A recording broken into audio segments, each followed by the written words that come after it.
The Indian Ocean is often overlooked. We hear more about the Atlantic, the Pacific. Yet, this vast body of water is becoming the world's most important strategic arena. It is the new center of global trade and power. Think of it as a superhighway for the global economy. More than 80% of the world's seaborne oil trade travels through its waters. Ships carry the lifeblood of modern industry from the Middle East to Asia. Any disruption here could send shockwaves worldwide. The stability of this region is a global necessity. For centuries, it was relatively quiet, dominated first by European powers, then by the United States Navy. Its role: facilitate the free movement of goods. But today the picture is changing rapidly. A new powerful player has arrived. China now casts a long shadow over these warm waters. China's strategy in the Indian Ocean is both simple and incredibly ambitious.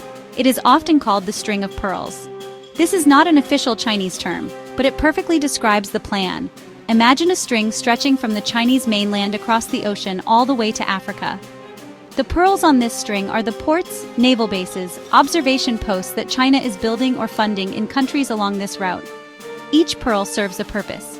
It helps secure the vital sea lanes that carry China's energy imports, manufactured exports. This strategy is a direct response to what Beijing sees as a major vulnerability: its reliance on trade routes it does not control. This grand plan is part of a much larger vision, the Belt and Road Initiative. The road in this initiative is actually a maritime route, the 21st century Maritime Silk Road. China is pouring billions of dollars into infrastructure projects in dozens of countries. It builds modern ports where there were once small fishing harbors. It constructs railways, highways, to connect these ports to inland markets. For developing nations in the region, these investments are often too good to refuse. They promise economic growth, jobs, modernization, but these deals come with strings attached, often in the form of significant debt owed to Beijing. Beyond the economic logic, there is a clear military dimension. As China's commercial presence grows, so does its naval presence. Chinese warships, once a rare sight in the Indian Ocean, are now a regular feature. They conduct anti-piracy patrols, visit friendly ports, and carry out military exercises. In 2017, China opened its first ever overseas military base in Djibouti, strategically located near the Bab el-Mandeb Strait. This base gives the Chinese Navy a permanent foothold in the region. India, the largest and most powerful country bordering the Indian Ocean, is watching China's moves with growing alarm. For decades, New Delhi has considered the Indian Ocean its natural sphere of influence, its own backyard. Now, it sees a powerful rival systematically building a presence all around it. China's close ties with Pakistan, India's historic adversary, are particularly worrying. The development of the Gwadar port in Pakistan gives China direct access to the Arabian Sea, bypassing thousands of miles of ocean, placing it right on India's western flank. This is seen in New Delhi as a direct strategic encirclement. In response, India is scrambling to counter China's influence. It is accelerating the modernization of its own navy, building new warships, submarines. It is also strengthening its security partnerships with other countries that share its concerns. One key alliance is the Quadrilateral Security Dialogue, or the Quad. This is a strategic grouping that includes India, the United States, Japan, Australia. While it is not a formal military alliance like NATO, its members regularly conduct joint naval exercises. The unspoken purpose of the Quad is to create a democratic counterbalance to China's rising power in the Indo-Pacific region. Other nations are also taking notice. The United States, long the dominant naval power in the region, is increasing its own patrols and diplomatic outreach. Washington wants to ensure that the key principle of freedom of navigation is upheld. It fears that China could one day use its network of ports to restrict the movement of other nations' ships. European powers like France, the United Kingdom, which also have interests and territories in the Indian Ocean, are similarly increasing their naval deployments. The ocean is becoming a crowded place, with the navies of multiple world powers operating in close proximity. The concern is not just military, it is also economic. Countries worry about what is often called debt trap diplomacy. China offers huge loans for infrastructure projects that developing nations cannot afford. When these countries are unable to repay the debt, China can demand concessions. This can include long-term leases on the very ports it helped build, giving Beijing control over strategic assets in foreign lands. This economic leverage can then be translated into political influence, forcing smaller countries to align with China's interests. The evidence of China's strategy is not just in policy papers.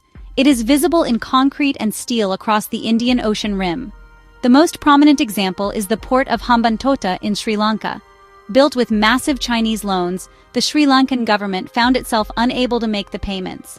In 2017, it handed over the port and 15,000 acres of surrounding land to a Chinese state-owned company on a 99-year lease. This event sent shockwaves through the region. It was seen as a textbook case of debt trap diplomacy, where an economic project turned into a strategic gain for China, giving it a key outpost just a few hundred miles off the coast of India. Another key pearl in the string is the port of Gwadar in Pakistan. This project is the centerpiece of the China-Pakistan Economic Corridor, a multi-billion-dollar initiative. China has transformed Gwadar from a small fishing village into a deep-water port capable of handling massive cargo ships. It is also building a network of roads and pipelines to connect Gwadar directly to western China. This gives Beijing a vital alternative route for its energy imports, one that avoids the crowded Strait of Malacca. For India, a Chinese-operated port in Pakistan is a profound strategic nightmare, completing what it sees as a pincer movement. The strategy extends all the way to the coast of Africa. As mentioned, China established its first overseas military base in Djibouti in 2017. This base is located near one of the world's busiest shipping lanes, guarding the entrance to the Red Sea and the Suez Canal. China insists the base is for logistical support for its anti-piracy and peacekeeping missions. However, its sophisticated design and strategic location allow it to monitor vast amounts of maritime traffic. It gives China's military a permanent and powerful presence at the western edge of the Indian Ocean, securing the final leg of its energy lifeline from the Middle East. These are just a few examples. China has also funded or is developing port facilities in Myanmar. China has also funded or is developing port facilities in Bangladesh. China has also funded or is developing port facilities in Kenya. China has also funded or is developing port facilities in Tanzania. China has also funded or is developing port facilities in the Maldives. Each project taken individually seems like a purely commercial venture. But when you connect the dots on a map, a clear pattern emerges. It is a network of strategic locations that gives China unprecedented access and influence across a vast and vital oceanic expanse. This physical footprint is what makes the competition in the Indian Ocean so real and so tangible. It is a rivalry being built, one port at a time. The growing competition in the Indian Ocean could easily spill over from strategic maneuvering into a direct economic conflict. A trade war is a serious escalation. It happens when countries stop competing fairly and start actively trying to harm each other's economies. They do this by imposing tariffs, taxes on imported goods, or by setting up non-tariff barriers, complex rules that block products. In this scenario, the ports, shipping lanes of the Indian Ocean would become the front lines. The infrastructure built to facilitate trade could be used to disrupt it. Imagine tensions escalate.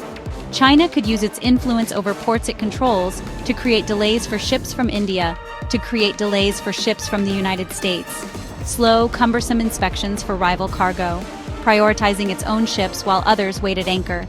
These are not acts of war, but they are hostile economic acts. They would raise shipping costs, disrupt supply chains, and create uncertainty. Control of a port becomes a weapon, used to reward friends, used to punish rivals in the global marketplace. India and its Quad partners would likely retaliate.